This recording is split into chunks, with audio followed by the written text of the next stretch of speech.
Mbi 40 hektar plazh në Grykderdhje në lumit Shkumbin, të cilat nuk shfrytëzoheshin për ndotjes së lartë, janë tashmë gati për pushuesit vendas dhe tuaj përgjatë sezonit turistik veror.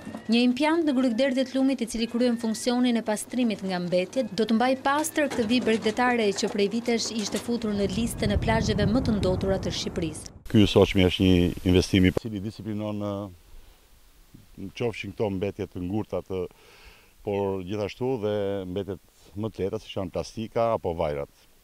Ndaj dhe investimi i cili ka filluar në Grykderdhjen e Ishpit, do të rehabilitojnë pra 2 nga lumet më problematik në Shqipëri, shumë shpejt. Një nga aksionet e Ministrisë së Mjedisit përpara sezonit turistik do të jetë dhe ndërhyrja në këto aktivitete. Por si do të funksionojë ky impjant? Inxhinieri i projektit jep detajet. Themi mbledhjes edhe i kapjes së mbetjeve pluskuese është i përbërë nga 3 bariera. Bariera e parë është e përbërë prej kavoçeliku, e cila kap mbetjet e rënda, trungje pemësh, ndonjë kafshë të ngordhur që mund të sjellë degë të ndryshme.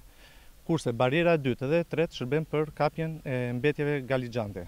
Investimi në fjalë kap koston në rreth $1 milion, ndërkohë vijon puna për pastrimin e Grykderdhjes së lumit Ishëm, ndër më të ndoturit në vendin tonë.